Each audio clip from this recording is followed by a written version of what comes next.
Тақтың көкесін түйе сойғанда көресің, тартысты бәсекенің сайлау болғанда көресің дегендей.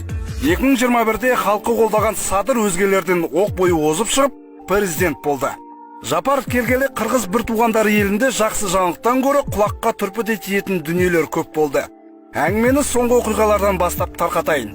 Қырғыз-тәжік шекарасында 28 сәуірде кикілжің орын алды. Түймедейін жанжал, түйедейін қақтығысқа айналды. Бұл жерден ең әуелі қырғыз ағайындар қатты зардап шекті. Әрине, негізгі себеп Головнойдағы су мәселесі екені түсінікті. Бірақ осы ситуациядан 190 қырғызстандық азаматтар жарақат алды. 36 адам мерт болды, арасында балалар да бар. Жаман үйді қонағы билейдінің кейпі болғаны айдан анық. Себебі тәжіктер соғыс техникаларын кіргізіп, толассыз оқ жаудырып жатқанда қырғыздар тарапы әуе құралдарын қолдауынан бас тартқан. Және шабуылды былай қойғанда дұрыс қорғаныс тактикасын жүргізе алмады. Міне бұл жайт бір туғандардың әскери әлеуетінің әлсіз екенін тағы бір мәрте көрсетті.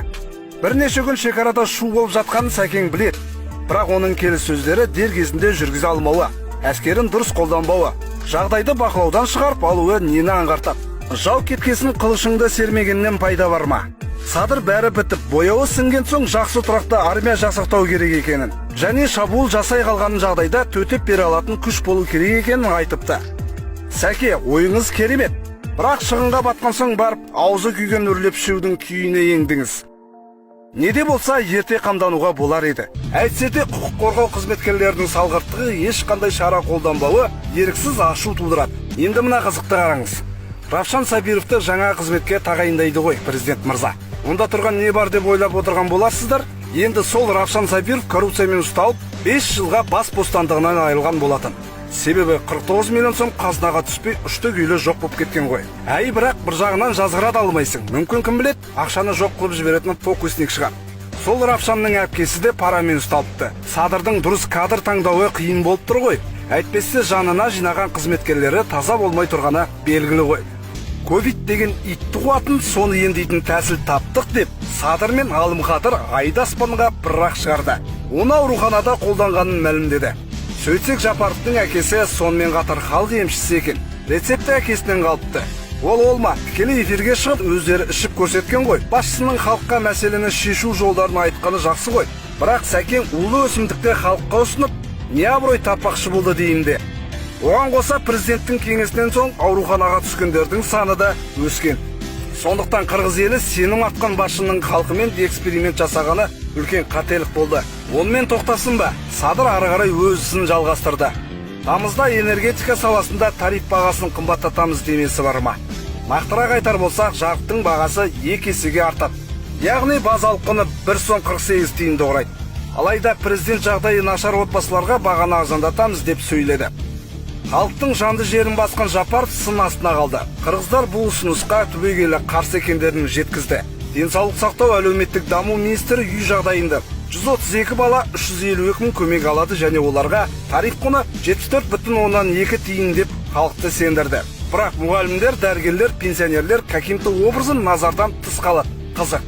Садырдың ел алдында қадірі кете бастады ма? Әлде бұл жаңашыл президенттің Қырғызстан үшін жасаған әрекеті ме? Сайлау ләйлім үрдісі жалғасқаны жөнінде айтайын.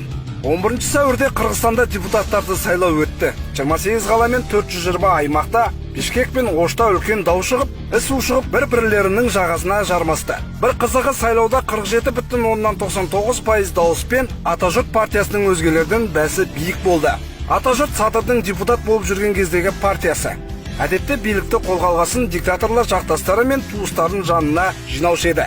Жапаров партияластарын тартып жатыр ма деген сұрақ ойға келеді. Әлбетте Садыр Жапаровтың жасап жатқан мардымды істері де жоқ емес. Мәселен, шекарада зардап шеккен халыққа 1 миллион сом өтемақы төлейтінін мәлімдеді. Атың шықпаса жер өрте, немесе жай ғана заңдарды өзгерт.